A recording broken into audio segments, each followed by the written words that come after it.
اخلاقی زندگی کے لیے، اعتقادی زندگی کے لیے، ہر چیز کے لیے رسول اللہ ایک دین آ کے مکمل انبیاء پیکیج دے کے جاتے تھے، اور صرف دے کے نہیں جاتے تھے بلکہ تربیت کر کے جاتے تھے۔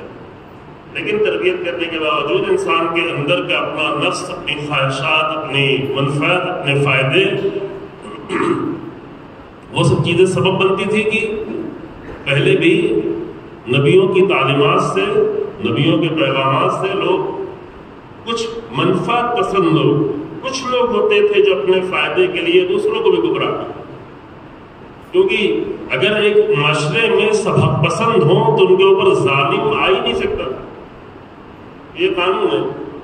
اس لیے ظالم حاکموں کے لیے ضروری ہوتا ہے کہ لوگوں کو حق سے دور کرے، لوگوں کو حقیقتوں سے دور کرے، ورنہ لوگ اس کی مانیں گے نہیں، اس کے ساتھ چلیں گے نہیں، اس کو ووٹ نہیں دیں گے۔ لوگوں کو غلط عادتیں کرائی جائیں، پہلے بھی تھا ابھی بھی ہے۔ مثلا اتنا جھوٹ بولا جائے کہ جھوٹ بولنا لوگوں کے لیے نارمل ہو جائے، جیسے ابھی آپ دیکھ رہے ہیں، کیونکہ اگر سچے لوگ ہوں گے تو جھوٹے کو ووٹ کیسے دیں گے؟ ہو سکتا ہے۔ اگر انصاف پسند لوگ ہوں گے تو ظالموں کو ووٹ کیسے دیں گے؟ لہذا وہ لوگ جو نبیوں کا راستہ نہیں چلنے دینا چاہ رہے تھے، عدالت کی حکومت نہیں چاہ رہے تھے، تو وہ لوگ اپنے فائدے کے لیے آ کر لوگوں کو بھی تبدیل کرتے تھے۔ خود تو جو تھے وہ تھے، خود تو گمراہ تھے، خود تو فاسق تھے، خود تو فاجر تھے، لیکن لوگوں کو ایسا کرنے کی مجبور کرتے تھے تاکہ ان کی ایسی ٹریننگ کی جائے کہ وہ ہمیں حاکم مانتے رہیں، ورنہ اگر سچے ہوں گے، اگر امانت دار ہوں گے، اگر حق پرست ہوں گے تو پھر ہمیں کیوں مانیں گے؟ یہ پچھلی سابقہ امتوں میں ہمیشہ ہوتا رہا کہ کسی بھی قوم میں، چاہے بڑی قوم ہو، چاہے چھوٹی قوم ہو، چاہے بڑا قبیلہ ہو، چاہے چھوٹا قبیلہ ہو، پہلے بڑے قبیلے چلتے تھے، ہر قبیلے میں، ہر قوم میں دو چار لوگ ایسے فاسد پیدا ہو جاتے تھے کہ میری بات چلے اس کے لیے لوگوں کو بھی تباہ کرتے تھے، لوگوں کو خراب کرتے تھے۔ عام طور سے زیادہ لوگ نہیں ہوتے ایسے خراب، بہت پہلے، شاید 7-8 سال پہلے مطلب عرض کر چکا ہوں کہ ہر قوم میں 2-4 لوگ ہوتے ہیں جو پوری قوم کی بھلائی چاہتے ہیں، 2-4 لوگ ہوتے ہیں جو پوری قوم کی برائی چاہتے ہیں۔ عام طور سے لوگ نارمل ہوتے ہیں، اپنا کھانا کمانا، زندگی گزارنا چاہتے ہیں۔ 2-4 لوگ وہ ہوتے ہیں جو خیر کی طرف لے جانا چاہتے ہیں، جن کے دل میں درد ہوتا ہے، جو فکر مند ہوتے ہیں، جو کوشش کرتے ہیں۔ 2-4 ہی لوگ ایسے ہوتے ہیں جو تباہ کرتے ہیں، برباد کرتے ہیں تاکہ میری چلے، میرا مسئلہ چلے۔ اب یہ بحث پہلے کر چکا ہوں، تفصیلی بحث، کہ کسی قوم کی تقدیر اس بات پر لکھی جاتی ہے کہ عام لوگ جو ہوتے ہیں 99% لوگ، وہ کس کا ساتھ دیتے ہیں؟ وہ حق والے کے ساتھ دیتے ہیں یا منفعت پرستوں کے ساتھ دیتے ہیں؟ اگر حق والے کے ساتھ دے دیا تو حق غالب ہوتا چلا جاتا ہے، باطل کے ساتھ دے دیا تو پھر حق خاموشی اختیار کر لیتا ہے۔ رسول اللہ کی بات بھی یہی سب کچھ، زیادہ لوگ نہیں تھے، عام طور سے نارمل لوگ تھے، سب لوگ تو فاسق نہیں ہو گئے تھے، سب تو فاسق نہیں ہو گئے تھے، سب تو مجرم نہیں ہو گئے تھے۔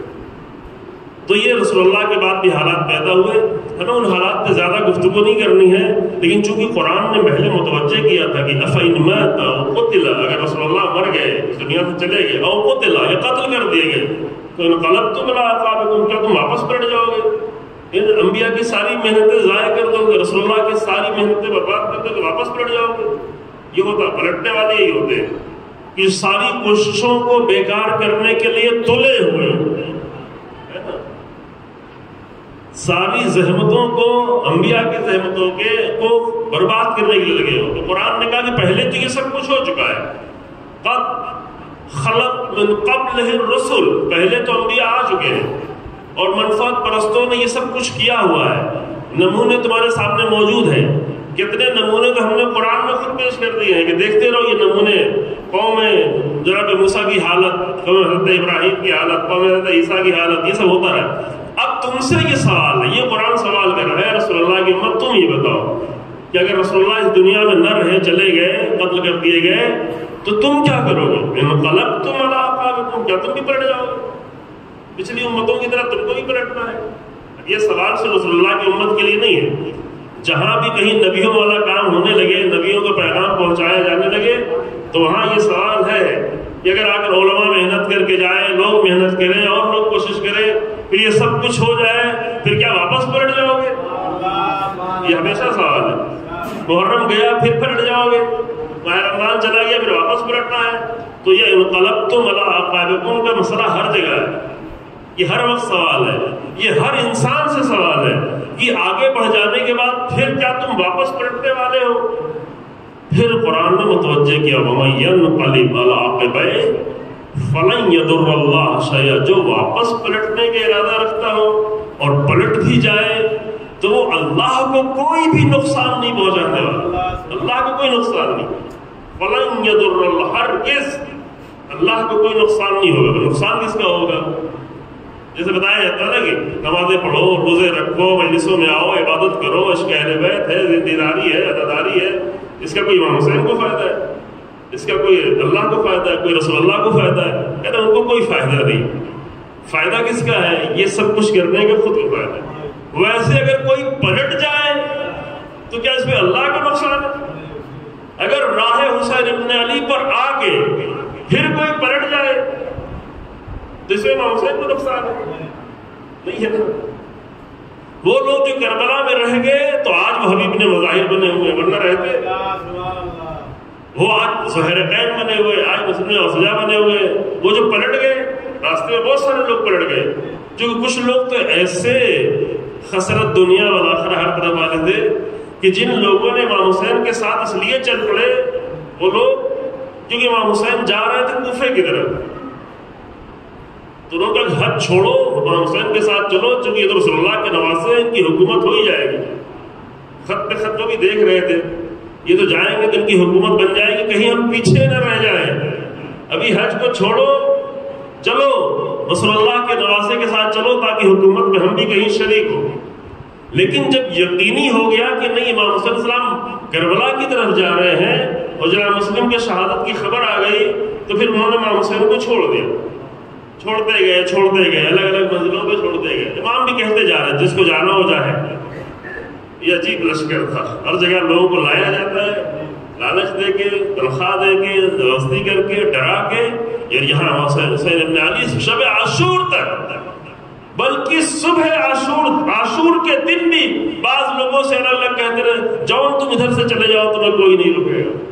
نافع ابن ہلال تم چلے جاؤ تمہیں کوئی نہیں روکے گا. رات کی تاریکی میں چلے جاؤ، سب کو اکٹھا کر کے کہا چلے جاؤ. اللہ اکبر. تو لوگ چلے گئے، ان لوگوں نے حج بھی چھوڑ دیا اور حسین ابن علی کو چھوڑ دیا. تو کیا حج چھوڑ کے اور حسین ابن علی کو چھوڑ کے حسین ابن علی کو کوئی نقصان کیا؟ اچھا ہوا چلے گئے.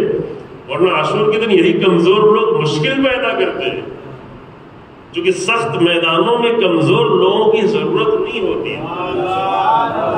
کمزور لوگوں کو پہلے ہی سے دور کر دینا چاہیے. جب مشکل میدانوں میں جانا ہے تو مشکل میدانوں میں کمزور ارادے کے لوگوں کو پہلے ہی سے امتحان لے کے پیچھے چھوڑ دینا چاہیے. جیسے جناب تعلق نے کیا تھا، واقعہ ہم بیان کر چکے ہیں، دہرائیں گے نہیں کہ پانی پی لو. میں ایک اشارہ کر دوں، بھوکے ہیں، پیاسے ہیں، حملہ کرنے جا رہے ہیں، جنگ ہونے والی ہے. قرآن نے 1.5 صفحے میں واقعہ بیان کیا، معمولی واقعہ نہیں ہے نا. اور مسافر ہے، آگے بھی جانا ہے، آگے جنگ کرنا ہے. اور جناب تعلق نے کہا کہ دیکھو یہ سامنے نہر آ گئی ہے، سفر کرتے کرتے کوئی پانی نہیں پیے گا. من شرب منہ فلیس منی، سورہ واقعہ پہ، سورہ بقرہ ہے نا. من شرب منہ فلیس منی، جو بھی پانی پیے گا وہ ہم میں سے نہیں، وہ جائے یہاں سے، ہمارے ساتھ وہ چل ہی نہیں سکتا. ومن لم یطعمہ، لیکن جو پانی نہ پیے وہ ہے میرا، وہ چلے ہمارے ساتھ. تو بچپن میں مجھے بہت ہی فکر ہوتی تھی، پتہ نہیں آپ لوگوں نے پڑھا ہوگا، آپ کو جب ترجمہ پڑھتے تھے شروع میں جب طالب علم کے شاید نہیں تھے، کہ یہ کیا کر رہے ہیں جناب تعلق، کہ لشکر کو لے کے جا رہے ہیں، بھوکا پیاسا رکھ رہے ہیں اس کو، یہ تو جنگ کرنے جا رہا ہے. جس لشکر کو، اتنے بڑے لشکر، جالوت کا لشکر بہت بڑا تھا، اتنے بڑے لشکر سے جنگ کرانے کے لیے جا رہے ہیں، جن کو تو اچھے سے کھلا پلا کے لے کے جانا چاہیے. چلو اچھا کھلانا پلانا، پانی تو پینے دے. یہ پانی پینے سے کیوں روک رہے ہیں؟ یہ ہماری بچپن کی فکر تھی.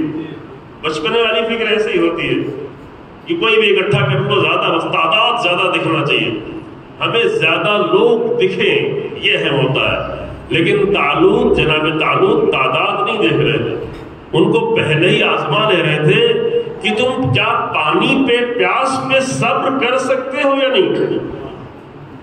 کیونکہ جو لوگ پیاس پہ صبر نہیں کر سکتے وہ تلواروں کے سامنے کیسے صبر کر پائے؟ جنگ زیادہ کمزور لوگ یہیں سے پیچھے چلے جائیں. اور امام حسین علیہ السلام بھی پہلے دن سے مسلسل اپنا مقصد بتاتے جا رہے تھے تاکہ کمزور لوگ میرے ساتھ آنے نہ پائیں، کیونکہ کمزور لوگوں کے ذریعے سے اتنی عظیم کربلا بن ہی نہیں سکتی. اتنی مضبوط کربلا کمزور لوگوں کے ذریعے سے نہیں بن سکتی. تو فرمایا کہ اگر تم چلے گئے تو اس میں امام حسین کو کوئی نقصان نہیں. وہ واقعہ پتہ نہیں بیان کیا کہ نہیں بیان کیا، وہ جو جس نے کرائے پہ اونٹ دیا ہوا تھا، سنا ہے واقعہ؟ امام حسین کو کرائے پہ اونٹ دیا ہوا تھا. عاشق کی طرح اب تو معاملہ ختم، ابھی تک تو ٹھیک تھا، آپ کو اونٹ کی ضرورت تھی، میں نے دیا تھا، مجھے امید تھی اور اونٹ کی کرایہ بڑھتا جائے. اب تو آپ بچنے والے نہیں، اب تو آپ کی شہادت یقینی ہے. تو میرے اونٹ دے، آپ کو اونٹ کی ضرورت ہی نہیں ہے، اونٹ سے تو جنگ نہیں لڑی جاتی نا. آپ میرے اونٹ دے، میرا کرایہ دے، میں چلا گیا وہ. کیونکہ امام کا ناصر بن کے نہیں آیا تھا، امام کی امت بن کے نہیں آیا تھا، کرایہ دار تھا، تاجر بن کے آیا تھا. دو چیزوں میں فرق ہے، ناصر اور تاجر. تاجر اور ناصر میں فرق ہے. 72 لوگ ناصر بن کے آئے جن کے چلے جانے کے بعد حسین ابن علی آواز بلند کر حال من ناصر ینصر، وہ ناصر تھے. تاجر چلے گئے.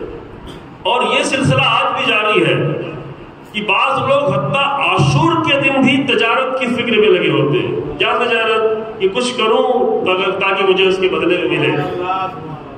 بہت سارے کام آ کے عزاداری کے نام پہ کرتے ہیں، لیکن وہ سب تجارت کر رہے ہوتے ہیں.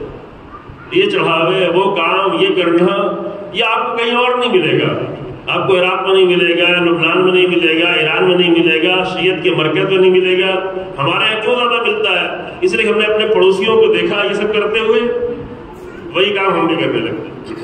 پڑوسی یا نہیں؟ پڑوسی سمجھ رہے ہیں نا؟ جی ہاں، پڑوسیوں کو جو کام کرتے ہوئے دیکھا ہے وہ دھرم کے نام پر بڑے بڑے لوگ بھی تجارت کرتے ہیں، عوام کو بھی تجارت میں لگا دیا. لیکن حسین ابن علی عشق کرنے آئے تھے، تجارت کرنے نہیں آئے. اللہ کے دین کی نصرت کرنے آئے تھے. حسین ابن علی اللہ کے دین کے ناصر تھے، اور اصحاب حسین ابن علی اللہ کے ولی کے ناصر بن گئے.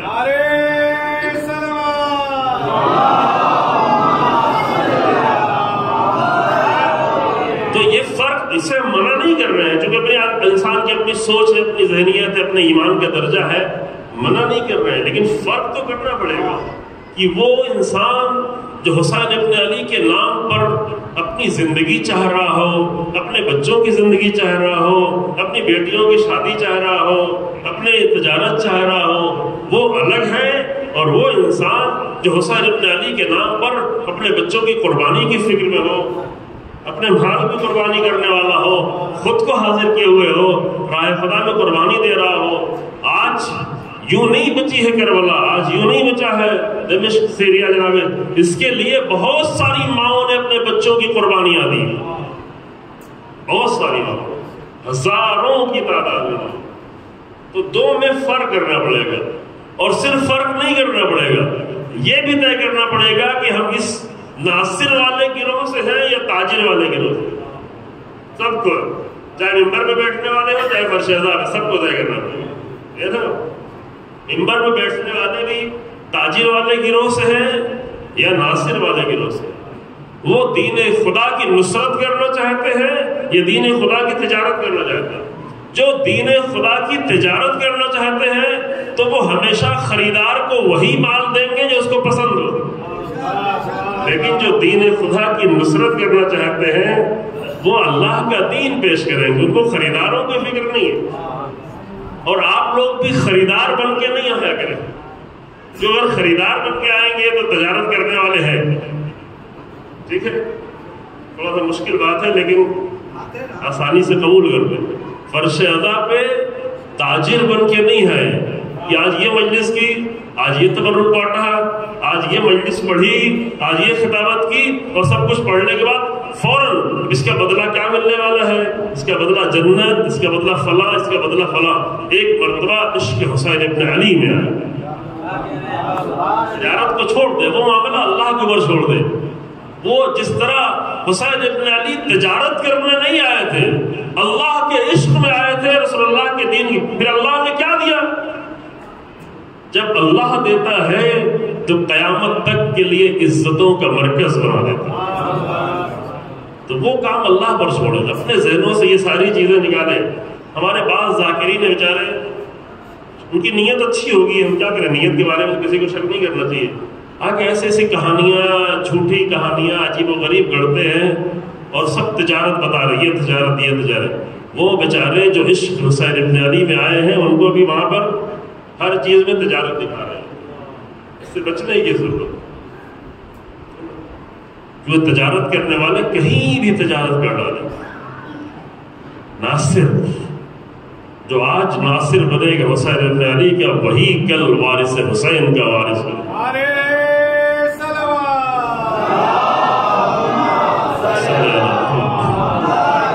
جو حسین ابن علی کے دین کا ناصر آج بن رہا ہے، وہی یہ حق رکھتا ہے کہ کل وارث حسین ابن علی کا ناصر بن کے آئے۔ یہ صرف روزانہ دعائے عہد پڑھ لینے سے نہیں ہوتا ہے، ارادہ کرنا پڑتا۔ آپ روزانہ نماز صبح میں دعائے عہد پڑھ، اللہم اجعلنا من انصارہ وعامانہ والذابین عنہ والمسارین علیہ فی قضاء حوائجہ والمنتصلین لعوامہ۔ اتنے عظیم جملے۔ پروردگارہ ہمیں ان کے مددگاروں میں قرار دے، پروردگارہ ہمیں ان کے ناصروں میں قرار دے، پروردگارہ ہمیں امام زمان کے دفاع کرنے والوں میں قرار دے، پروردگارہ ہمیں امام کے سامنے تیزی سے آگے بڑھنے والوں میں قرار دے، پروردگارہ ہمیں ان کے حکم کا امتثال اور پابندی کرنے والوں میں قرار دے، پروردگارہ ہمیں ان کے سامنے شہید ہونے والوں میں قرار دے۔ تو شہید ہونے والا کیا چاہے گا؟ وہ تو سب کچھ کرنے کے بعد آخر میں چاہتا ہے کہ وہ شہادت مل جائے۔ آخر جملہ کیا؟ والمستشہدین بین یدی، اے میرے اللہ ہمیں شہادت، سب کچھ کرتے کرتے پھر اس امید میں نہیں کہ اب تو امام زمان کی حکومت قائم ہو جائے تو پھر اب سب کچھ کر چکے فائدہ ملنا شروع ہو جائے، نہیں، والمستشہدین بین یدی، آخری مرحلہ ہو شہادت۔ کیوں؟ کون یہ کہہ سکتا ہے؟ یہ مطلب میں نے کہیں عرض کیا کلپ بھی کسی نے بنائی ہے، کیونکہ اس سے بڑھ کر کچھ ہے ہی نہیں۔ رسول اللہ کی حدیث ہے، اہل سنت میں بھی ہے، شیعوں میں بھی ہے، کہ فوق کل بر بر، ہر نیکی کے اوپر ایک اور نیکی ہے۔ پڑھی کہ نہیں آپ کا؟ ہر نیکی کے اوپر ہر نیکی، کوئی بھی نیکی کر لے، کوئی بھی نیکی کر کے فخر نہ کرے گی میں تو بڑی نیکی کر چکا، کہ 10 اشرے پڑھ لیا، 20 سال سے مجلسیں پڑھ رہے ہیں، خود کو کہہ رہے ہیں آپ اتنے تبرک بانٹ دیے تو نہیں مجلس۔ کوئی بھی نیکی کر کے فخر نہ کرے کہ میں نے یہ کر لیا، کیونکہ ہر نیکی کے اوپر پھر اور ایک نیکی ہے، یعنی کچھ دوسری نیکی کی تلاش میں ہو، ہر نیکی کے بعد والی نیکی کی تلاش میں ہو، کیونکہ جہاں فخر کرنے لگے وہاں سے راستہ بند ہو جاتا ہے۔ جہاں مثلا اپنے علم پہ فخر کرنے لگے وہاں سے علم کا راستہ بند ہو جائے گا، جہاں نیکیوں پہ فخر کرنے لگے وہیں سے نیکیوں کا راستہ بند ہو جاتا ہے۔ تو کیا کرے؟ فخر کرنے کے بجائے بعد والی نیکی کو تلاش کرو۔ حتی یقتل رجل فی سبیل اللہ، یہاں تک کہ ایک انسان اللہ کی راہ میں قتل کر دیا جائے۔ اللہ کی راہ میں قتل کرنا ہے نہیں، قتل ہونا، قتل ہونے سے زیادہ ہے اللہ کی راہ میں قتل کر دیا جائے تو فلیسا فوقہ بر، اب اس کے اوپر پھر کوئی بھی نیکی نہیں، کیا آخری۔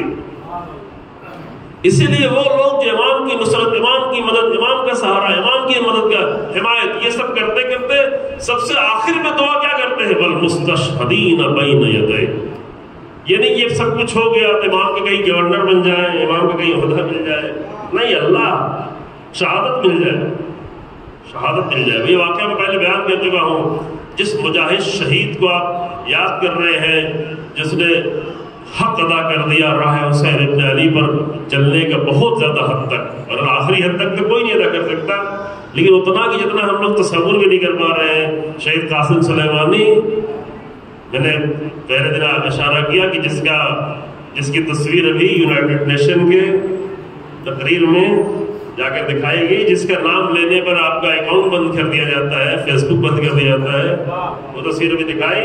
بس ان کی سب سے بڑی جو آرزو تھی، جو ایک مرتبہ نہیں کئی جگہ سے ثابت ہے، واقعات میں پہلے بیان کر چکا، بیان نہیں کروں گا، سب سے بڑی جو آرزو تھی کہ یہ کہ ہمارے بہت سارے ساتھی شہید ہو گئے، میں ابھی تک بچا کیوں.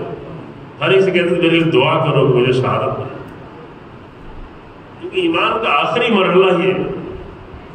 اگر ایک انسان کے دل میں آرزو شہادت نہیں ہو تو یہ سمجھے کہ بھی ایمان کا مزہ نہیں چکھا ہے.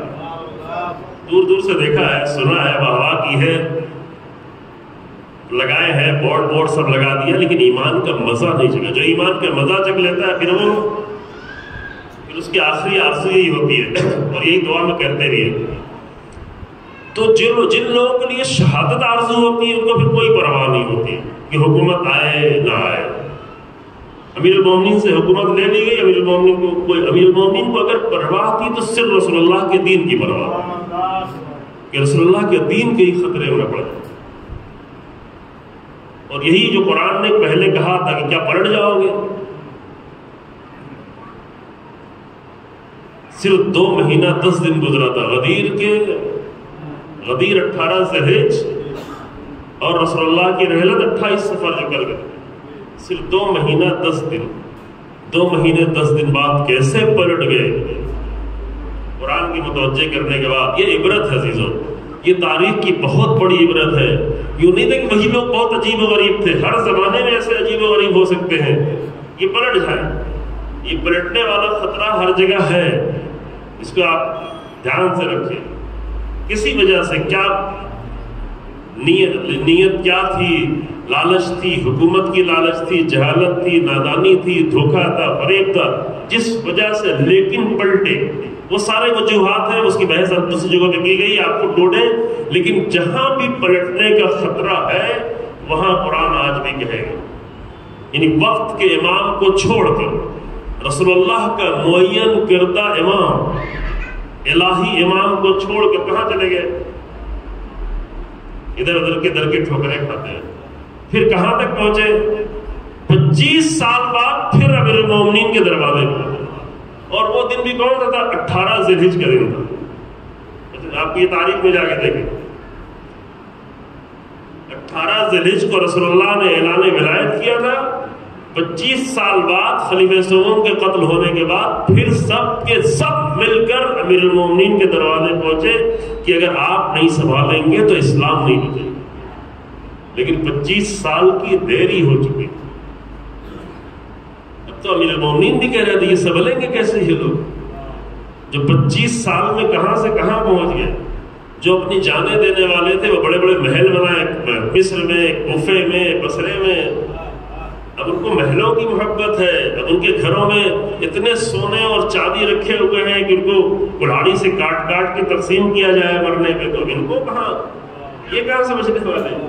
البتہ سونا چاندی برا نہیں ہے، دولت بری نہیں ہے، لیکن غریبوں کا مال لے کے اپنے پاس رکھنا یہ برا ہے. بیت المال کا حصہ اپنے خاندانوں میں بانٹنا یہ برا ہے. دولت کی برائی نہیں کی گئی، حکومت کی برائی نہیں کی. تو وہاں پر فوراً قرآن کے متوجہ کرنے کے بعد فوراً وہ سامنے آ گیا، پلٹنے والے پلٹ گئے اور بہت بری طرح سے پلٹ. اتنی بری طرح سے جس کے پہلے کسی نبی کی امت نہیں پلٹی. حضرت موسیٰ کی امت کو بھی پلٹنے میں 52-54 سال لگے تھے. جب پولس نے آ کر سب کچھ تبدیل کر دیا، حضرت عیسیٰ کی، حضرت موسیٰ کی امت کو پلٹنے میں بھی مدت لگی تھی. لیکن رسول اللہ کی امت کو پلٹنے میں بہت جلدی، لوگ نہیں سمجھ پا رہے. یہاں پہ ایک مطلب ہم نے بیان کیا تھا پچھلے سال، ایک جگہ اشرا پڑھ رہے تھے، وہاں بہت بڑی تعداد میں برادران اہل سنت بھی شریک ہوتے تھے، کافی بڑی تعداد میں. تو انہوں نے آ کے سوال کیا، مجھ سے اس طرح کے سوال کرتے ہیں رسول اللہ کے بعد کیا ہوگا. میں نے عرض کیا اس پہ بحث نہیں کروں گا، وہ بحث جو 5 سال پہلے 4-6 سال پہلے کر چکے وہ نہیں کروں گا، لیکن اس میں مطلب بیان کر کے رسول اللہ کے بعد ایسے حالات بنے کیا ہوا یہ جاننا ضروری ہے. کسی پر طنز کرنا، کسی کی دل آزاری کرنا یہ بالکل اچھا نہیں ہے، اس کی میں اسلام اجازت نہیں دے رہا. لیکن اس کا مطلب یہ نہیں کہ تاریخ کی حقیقتیں بھی نہ جانیں. تاریخ کی حقیقتوں کو جاننا چاہیے، دوسروں کو بتانا بھی چاہیے، کیونکہ کبھی کبھی ایک ہی واقعہ انسان کی ہدایت کا سبب بن جاتا ہے۔ میں ایسے کئی لوگوں کو جانتا ہوں کہ رسول اللہ کے بعد کے صرف حالات، کہ رسول اللہ کی بیٹی پہ کیا حالت ہوئی، صرف ایسی حالت کو اگر کوئی انسان متوجہ ہو جاتا ہے تو آگے راہ اہل بیت میں پہنچ جاتا ہے۔ ایسے لوگ ہیں، بہت سارے لوگ۔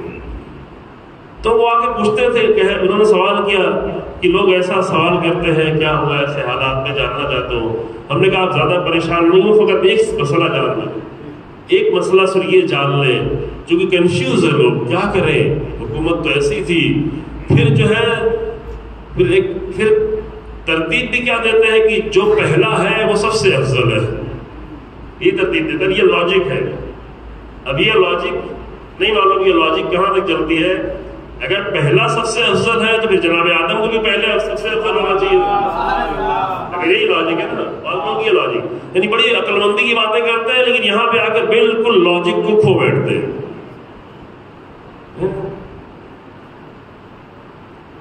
تو میں نے صرف ایک مطلب کا عرض کیا کہ یہ سوال اپنے ذہن میں رکھیں کہ یہ پوچھیں کہ روایت ہے شیعہ سنی سب کی روایت ہے اور معتبر روایت اہم کتابوں میں ہے، اہل سنت کی بڑی کتابوں میں، صحیح مسلم میں روایت ہے اور ان کے بہت بڑے راوی سے روایت ہے، خلیفہ دوم کے بیٹے جن کی روایتیں بہت زیادہ ہیں، عبداللہ ابن عمر خلیفہ دوم کے بیٹے تھے، تیسرے نمبر کی سب سے زیادہ روایتیں ان کی، پہلے نمبر سب سے زیادہ روایتیں وہ ہریرہ کی ہیں تمام کتابوں میں، اہل سنت کی کتابوں میں، دوسرے نمبر پر جو ہے وہ رسول اللہ کی زوجہ خلیفہ اول کی بیٹی سے سب سے دوسرے نمبر کی روایتیں ہیں، اور تیسرے نمبر کی سب سے زیادہ روایتیں ہیں عبداللہ ابن عمر سے۔ لمبی زندگی تھی، کافی زیادہ روایتیں ہیں، رسول اللہ کی روایتیں بہت اچھی روایتیں بھی ہیں، یہ نہیں ہے ذاکرین سے سن کے نہیں نفرت ہے کیا کریں، بہت اچھی بھی روایتیں ہیں، اسی لیے بہت ساری چیزیں ہماری کامن ہیں، شیعہ سنی کے 90% چیزیں کامن کیوں ہیں،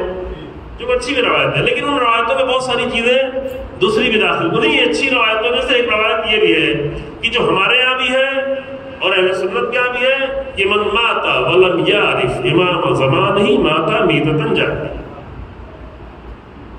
یہ تو کل ہم بتا چکے ہیں کہ 12 امام یعنی کیا رسول اللہ کے بعد، یہ نا رسول اللہ خود اماموں کے امام ہے، یہ تو کل حل ہو چکا ہے، ائمہ کے بھی امام ہے رسول اللہ، لیکن 12 امام۔ اب رسول اللہ کے بعد امام کون ہو؟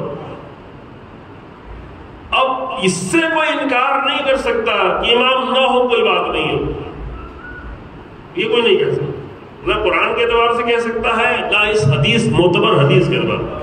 قرآن بھی کہتا ہے کہ یوم ندعو کل اناس بامامہم، ہر انسان کو اس کے امام کے ساتھ بلایا جائے گا، تو ہر انسان کا کوئی نہ کوئی امام ہوگا، قرآن کہتا ہے ہر انسان، یہ بھی نہیں کہا کہ شیعہ، یہ بھی نہیں کہا کہ سنی، یہ بھی نہیں کہا کہ مومن، یہ بھی نہیں کہا کہ 12 امامی کا، کل اناس، ہر انسان کو اس کا امام ہوگا۔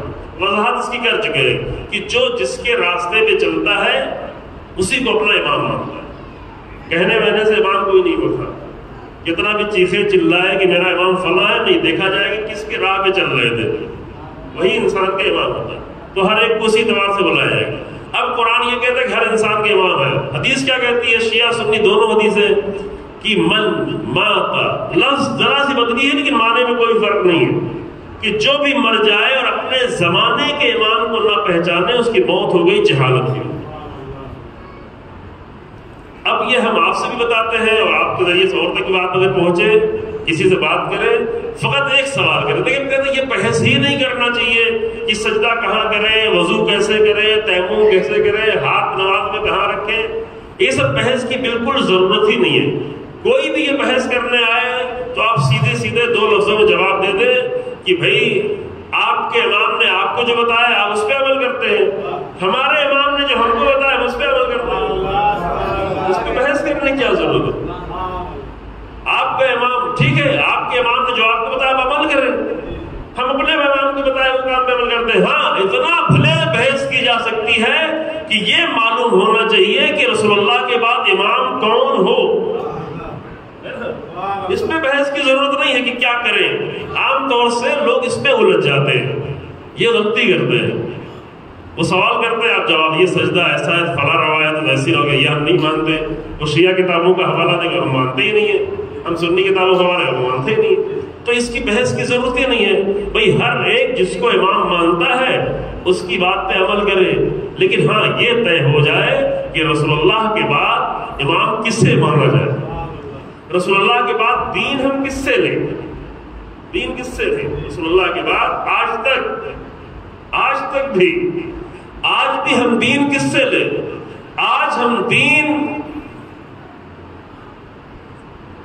بے دین لوگوں سے لیں، یہ بھی طے کرنا ہے.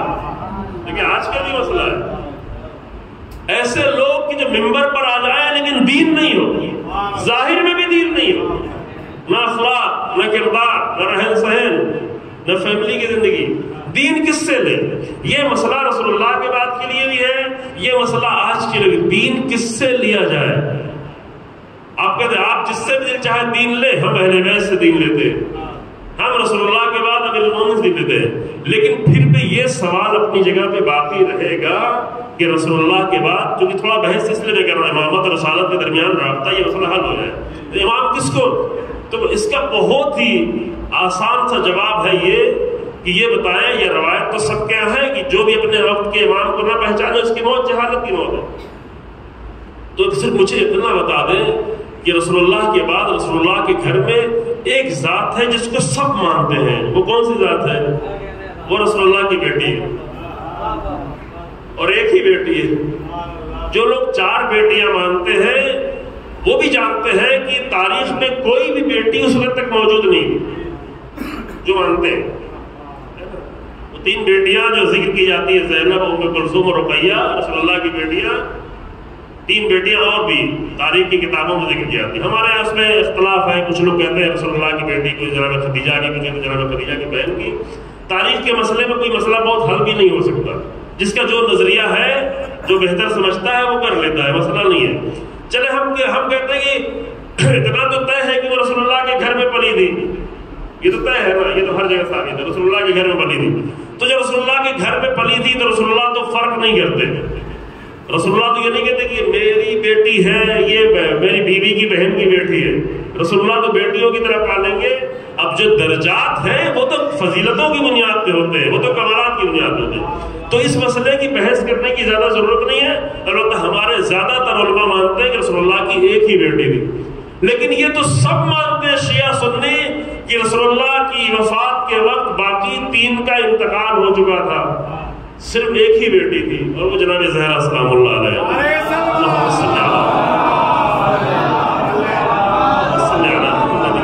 اب سوال یہ ہے کہ آپ کسی سے بھی جا کے نہیں پوچھیں.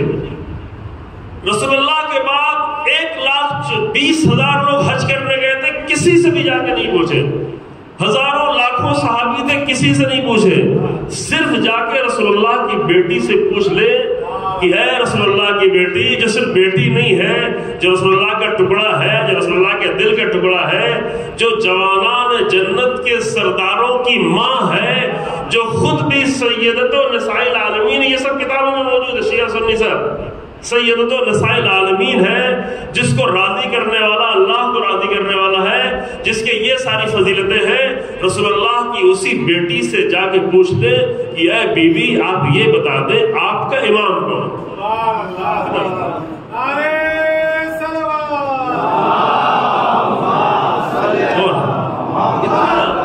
اتنے آسان سے مسئلے سے سارا مسئلہ حل ہو جائے.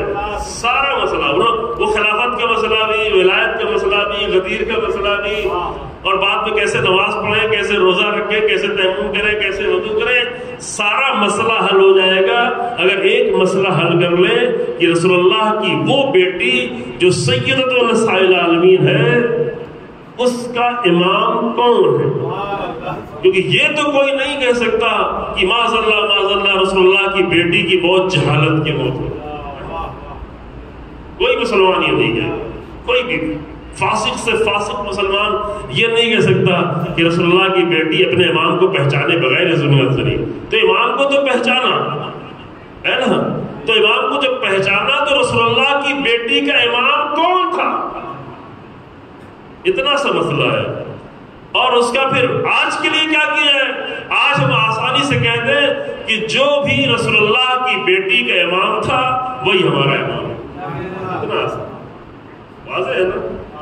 نہ کوئی پیچیدہ بحث ہے، کوئی کمپلیکیشن نہیں ہے، کوئی مشکل نہیں، سیدھی سی بات. جو رسول اللہ کی بیٹی کے امام وہی ہمارے.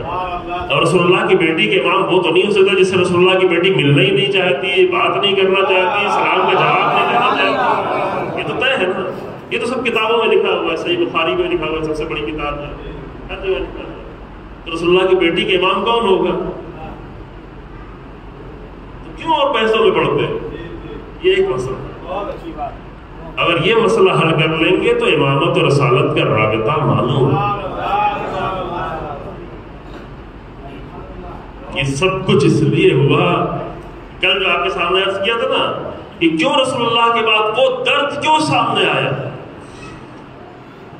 رسول اللہ امیر المومنین کو اپنا درد نہیں تھا، جناب زہرا کو اپنا درد نہیں تھا.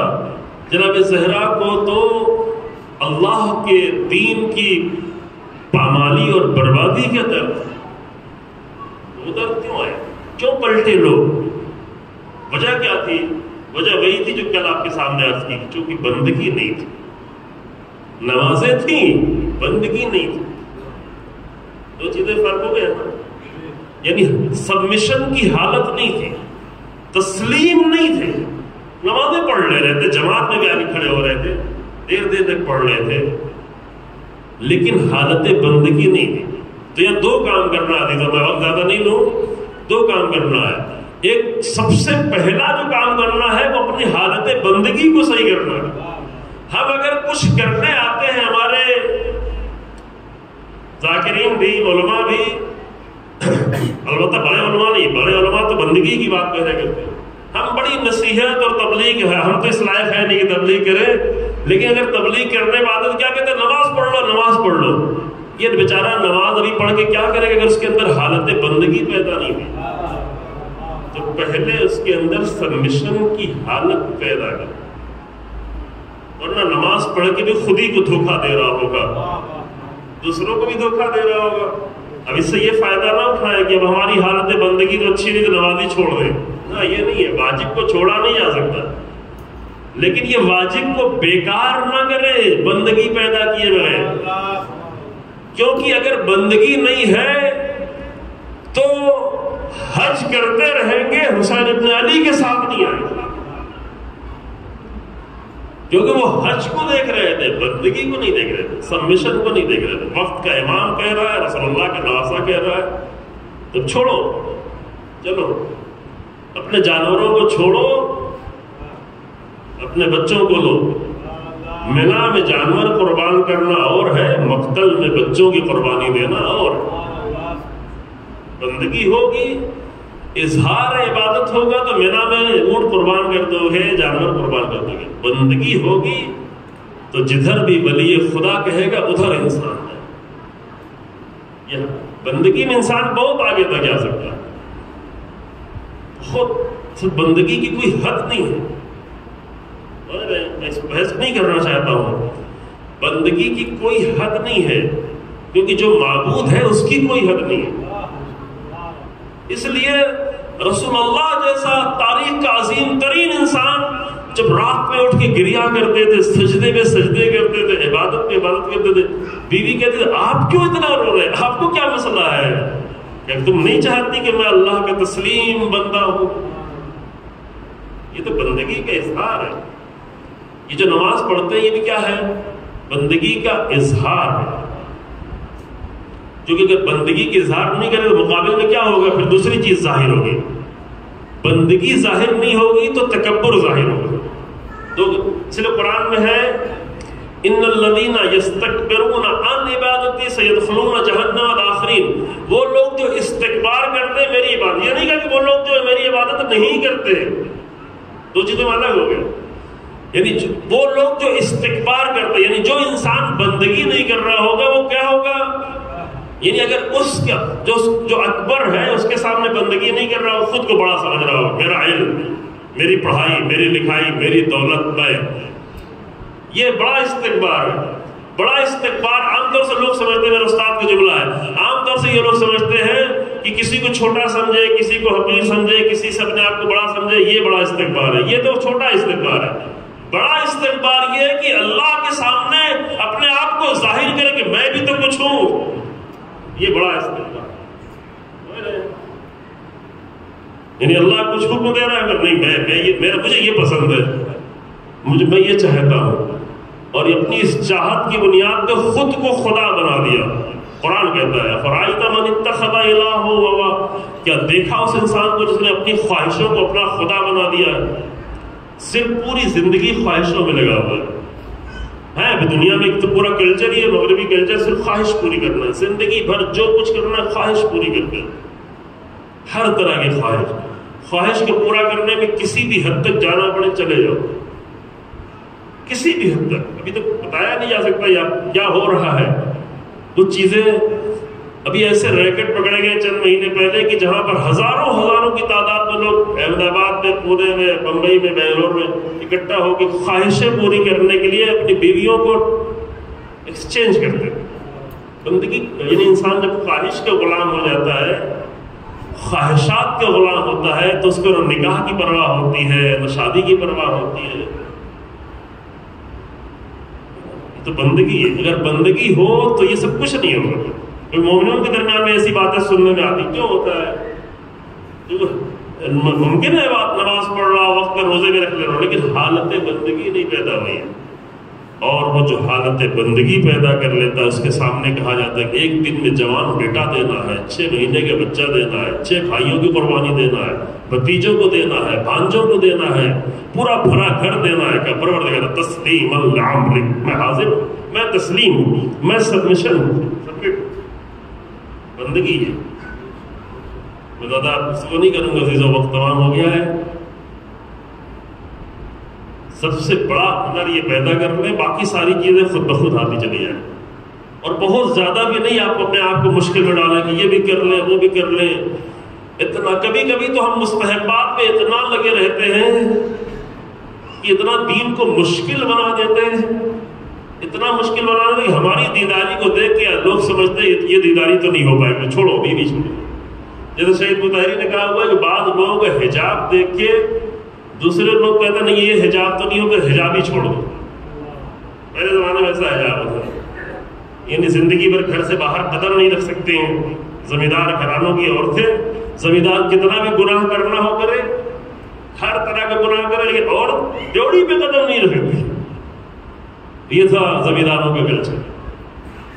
اور حجاب جب اگر کبھی نکلنا پڑا تو پورا خیمہ اوپر سے ڈال دیا جاتا تھا۔ پتہ نہیں آپ لوگوں نے دیکھا کہ نہیں، بچپن میں دیکھا ہوگا ایسے خیمہ۔ تو شہید مطہری کہ اس خیمے کو دیکھ کر تو جو لوگ حجاب کرنا چاہیں وہ بھی نہیں کریں گے۔ دین کو اتنا مشکل کیوں بنا رہا ہے؟ عبادتیں بھی اتنا زیادہ مستحبات کو اپنے پر واجب نہ کر لو، ہاں دل چاہ رہا ہے تو کرو، اور جب دل چاہ رہا ہے کرو تو کوشش کرو تھوڑا تنہائی میں کرو، زیادہ لوگ نہ دیکھیں۔ دیکھنے میں پھر وہی ہوگا کہ یہ عبادت کرنا ہے تو پھر یہ تو نہیں ہوگا۔ آؤ 17 منٹ اپنی عبادت کر کے چلے جاؤ، واجب اتنا ہی ہے بس 17 منٹ۔ بہت اچھے سے بھی اگر نماز پڑھو گے تو 17 منٹ۔ اب بیچ میں مولانا لوگ بیچ میں اور پڑھنے والے وقت لے لیتے ہیں، اس کی کوئی اتنا ضروری نہیں، وہ سب مستحب ہے۔ اصل مسئلہ ہے 17 رکعت نماز جو واجب ہے۔ 17 رکعت یہ بتاتی ہے کہ ہم مستکبر نہیں ہیں، ہم بندے ہیں۔ بس اتنا ہے، اتنا آسان بنایا ہے 24 گھنٹے میں صرف 17 منٹ، تاکہ ہماری بندگی کی حالت باقی رہ جائے، اتنا آسان ہے۔ باقی کیا مستحبات یہ وہ جب دل چاہے کر لو۔ ہم نے قول پہلے پڑھا یہی میں امیر المومنین کے نہج البلاغہ میں، جب دل اقبال کی حالت ہے تو کر لو، جب ادبار کی حالت دل نہیں چاہ رہا چھوڑ دو، بالکل چھوڑ دو۔ نماز شب پڑھتے نہیں دل چاہ رہا نہیں پڑھو، سو جاؤ بھائی، کیا ہے پریشان ہو رہا ہے؟ واجب تھوڑی نہیں ہے، اب رسول اللہ تھوڑی نہیں کہ آپ کو پر واجب ہے۔ نہیں دل چاہ رہا نہیں پڑھو، نافلہ پڑھنے کے نہیں دل چاہ رہا نہیں پڑھو، زبردستی کیوں کرتے؟ آپ لوگ تھوڑا پریشان ہو رہے ہیں نا، نہیں یہ بھی بتانا ضروری ہے کہ دین کو مشکل نہیں بنائے، بس حالت بندگی اپنے اندر رکھیں۔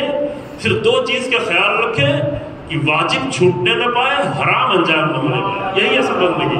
بس باقی دل کی حالت ہے، جب دل چاہے تو آپ لمبے سجدہ کرنے کے دل چاہے آپ اٹھ کے کبھی لمبا سجدہ کر لیں، بہت اچھی چیز ہے، لیکن دل چاہے تو کرو، زبردستی نہ پڑے رہو۔ دل چاہے تو کرو، عشق ہے، شوق ہے، ابھی دل نہیں اٹھانے کے چاہتا. ہماری حالت، ہم لوگ رسول اللہ جیسے تھوڑی نہیں ہے. رسول اللہ کی حالت یہ تھی کہ اگر لوگ جان لیتے کہ سجدے میں کیا ہے تو سر رکھنے کے بعد اٹھانے کا دل ہی نہیں چاہتا. تو جب جان لیں جس وقت تو سجد کرے لمحہ، جب نہیں جانتے تو زبردستی نہیں کرے. اب جاننے کی کوشش کرے انسان، لیکن عزیزوں اس سے اپنے آپ کو محروم نہ کرے. میں چند قرآن کی آیتیں پڑھنے جا رہا تھا، بہت ہی حسین آیتیں ہیں لیکن اب کر پڑیں گے انشاءاللہ تعالی. اللہ اکبر. آج میں نے پرسوں عرض کیا تھا کہ امام رضا علیہ السلام کی شہادت کی معتبر تاریخ جو ہے وہ آج ہے. یہاں پہ یہ بینر بھی لگا ہوا ہے 3 معصوم کا، اسی لیے شاید لگا ہوا ہے کہ یہ 28-29 3 معصوموں کی شہادت ہے. شیخ مفید رحمۃ اللہ علیہ دیگر بہت بڑے علماء نے اور بھی تاریخیں ہیں، منائے مسئلہ نہیں ہے. ایک امام کو 2 بار یاد کریں، 2 بار شہادت ذکر کریں کسی بھی روایت کی بنیاد پر، لیکن جو زیادہ کتابوں میں ہے وہ آج ہے. پتہ ہے امام رضا کے بھائی بھی، اپنے جو بھائی تھے وہ بھی بعض لوگ اس میں امام رضا کے سامنے تسلیم نہیں تھے. کیوں؟ اس نے کی حالت بندگی نہیں کر پائے، امام کے مخالف تھے، امام کو نقصان پہنچانا چاہتے تھے. ایک وہ جو مامون رشید تھا نقصان پہنچانا چاہتا تھا، ادھر اپنے ہی لوگ بھی نقصان پہنچانا چاہتے تھے. اگر دشمن اگر تکلیف پہنچانا چاہے تو اتنا درد نہیں ہوتا، لیکن جب اپنے لوگ تکلیف پہنچانے لگے تو زیادہ درد، پھر زیادہ مشکل ہے.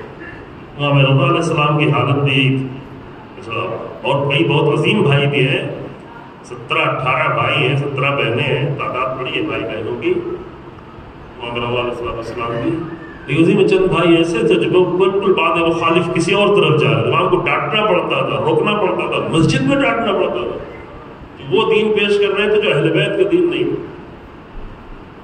اور ادھر مامون نے جو حالت پیدا کر رکھی تھی، اب میں نہیں بیان کر سکتا تھا جو وقت نہیں رہا.